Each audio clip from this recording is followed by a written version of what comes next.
the diamond, foul lines, and 3 outs to a side. Those were the rules when New Yorker Alexander Cartwright invented baseball in 1845. In 1868, the game was first openly played for money, and professional baseball was born. It was wildly successful from the start.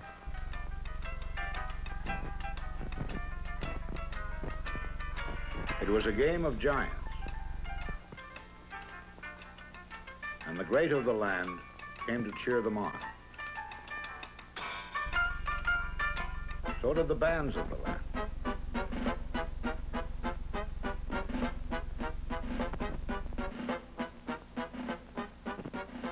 And the young of the land.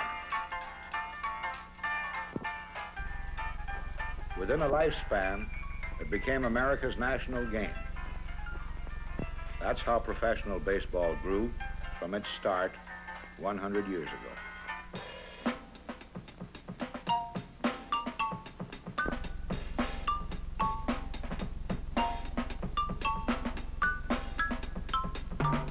Play ball!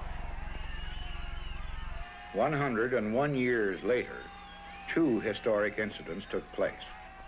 On April 8 in New York, the first international Major League game in history was held.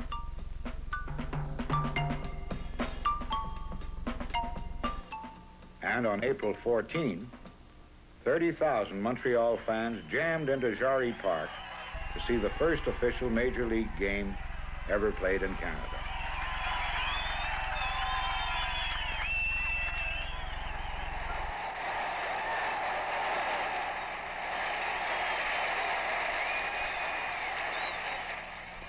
Even in his wildest dreams, Alexander Cartwright could never have predicted the Montreal Expos. Rookie Dave Hartman knows it isn't easy to be big league, and he's right. One afternoon I was at my apartment and I got a letter in the mail and it was marked Montreal, and I had no idea of anything like that, and my wife and I opened it up and it said that I had been drafted 8th by the Montreal Expos, and I read it once, and I read it twice, and I read it again, and then my wife read it. And I think that night my wife and I went out and celebrated. We must have had a hamburger or something, because that was something big for me, you know, and I couldn't. She says, well, what does it feel like? And I says, honey, I just don't know, because you know, this is something new for me too, and all winter I thought about it, and naturally one day I'm dreaming about throwing in a big game, and the next day I figure, well, I probably won't make it, and up and down I win. The monumental job of building a major league team was exhausting and exasperating. At times it looked as though there was no hope at all, that it was all a crazy, impossible dream. But it wasn't.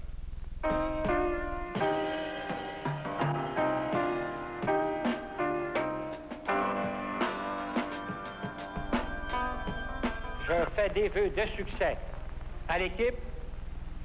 Je sais que tous nos concitoyens ont un esprit sportif assez grand pour savoir que ce qui compte pour le moment, c'est de savoir, d'avoir cette satisfaction, de savoir que tous les plus grands joueurs de baseball au monde viendront jouer à Montréal. The impossible dream came true, personified in a proud symbol that would soon be familiar from coast to coast in 2 great countries.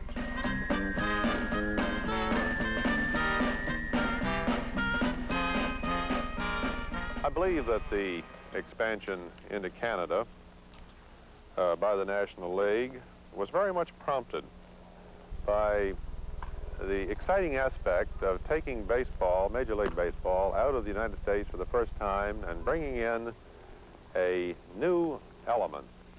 Along with the valuable National League franchise came an even more valuable property for the Expos, President John McHale.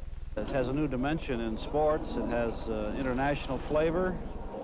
It's bringing a game that the Americans for so many years have held very close to themselves, something that's almost a religion in some areas, and bringing it to a new area, a great country. But there were still miracles to be performed. A big league club needs a big league stadium.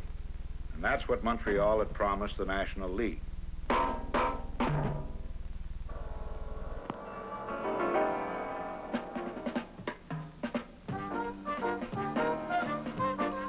After long searching, the Expos contracted for the operation of Jarry Park in Montreal's North End. And the critical question on everybody's lips was, how could a 3,000-seat minor league park be turned into a major league stadium in just a few months? It was a job that should normally take 2 years. I'm very glad to work on that job to prepare a good stadium for the baseball in Montreal, because it's very important for us to get a good team over here, and it should be a good business for the whole people of Montreal. I've been here since we started the stadium, of course, and we've suffered very much of winter, especially this winter here, and I think I will never forget about the Expos coming in Montreal. When the first game is come, I'm going to come back here. I'm going to see that. Night and day, the city and the club labored to do the impossible and to put into operation what has been called the most fantastic sports enterprise in Canadian history.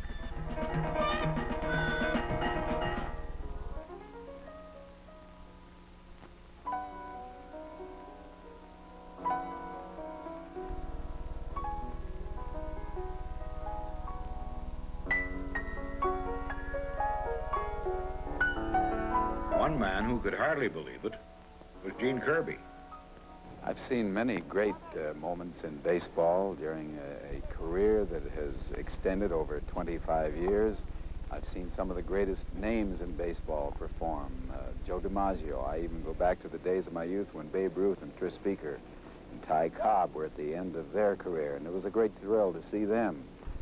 But since the start of baseball in Montreal this past year, I don't think anything has given me a greater thrill than to see a team start as this has up in Montreal, and the enthusiasm that has been displayed by the people in Montreal toward this new baseball enterprise or franchise is just about the most outstanding thing that I have ever seen. Coming home to Montreal for their very first time, the Expos were surprised by a reception at the airport from 5,000 people. But Montreal wasn't surprised. Everyone felt the same as René Lecavalier, popular Canadian sportscaster.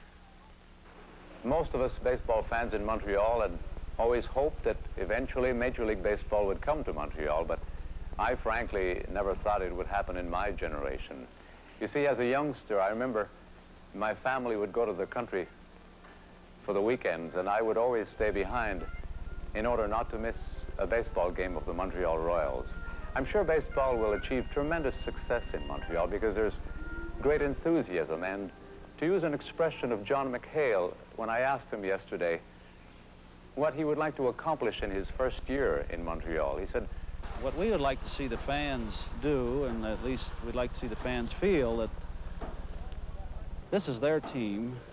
We'd like to see them live and enjoy their success. We'd like to see them be disappointed with them, but be patient that this is a new team, a new organization, and that they will have great fun and watching this organization grow.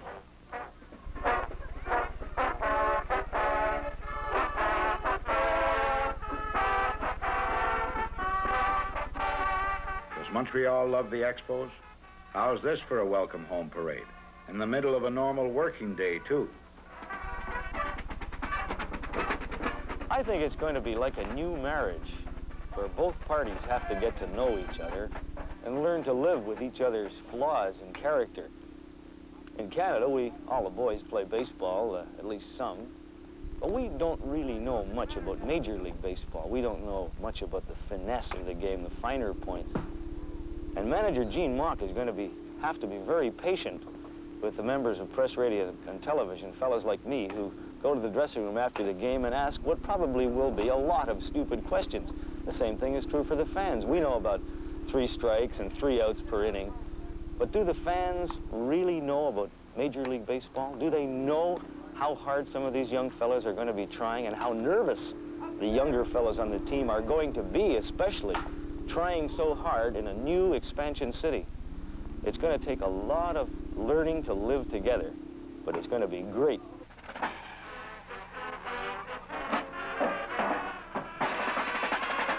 The players are the great artists. They are the people who produce the thrills, and the fans are those who demand these sort of thrills and this sort of interest.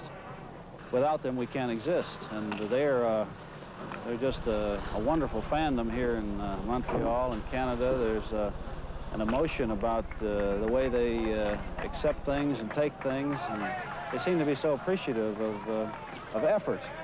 And I think that our team, if they just give them a good try, an effort, an all-out effort to be a good ball club, and I think they're going to enjoy playing here tremendously.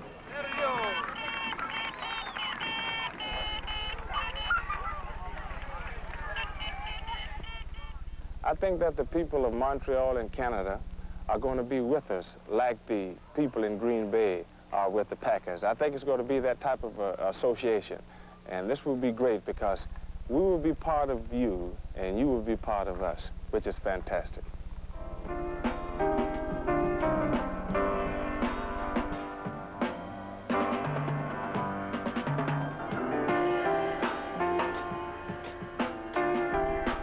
I think some of the most enthusiastic fans I've ever seen in my life live in the city of Montreal. I remember 25 years ago when I played up there, it was commonplace on a Sunday to have 15, 18, 20,000 people in the stands for minor league baseball. If we were playing Toronto or Syracuse or Buffalo or some cities like that, and it was commonplace. The people were very avid, very rabid, enjoyed the game very much, and they let you know how they felt about you.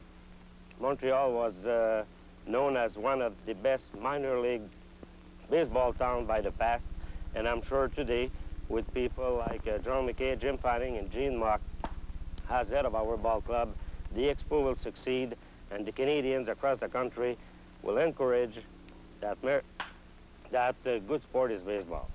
At last, the great day arrived. The stadium was ready, the people were ready,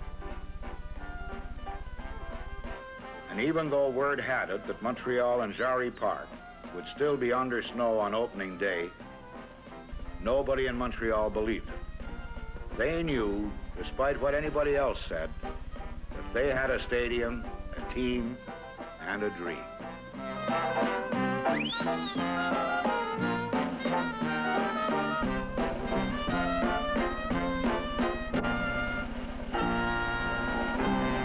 The fans of Montreal will definitely have an effect on the ball club. I'm sure that everybody on the club, when we get there in Montreal, there's going to be a tremendous amount of excitement about the team, and the whole idea of a ball club is to have this excitement, you know, so you can naturally draw the fans into the stands. I think if the people of Montreal can, you know, just envision what could take place with a team there, if it is successful, and they can realize the capabilities of what should take place with an expansion ball club in our case, they will not be disappointed in the caliber of play, because I think they're going to get real good baseball. And this is what the city wanted. They wanted good baseball, and they're going to get it. Now there were no more doubts. Everybody knew that big league baseball was in Montreal to stay. The Expos were playing ball, and the overflow crowd would never forget it as their team brought them to their feet in excitement.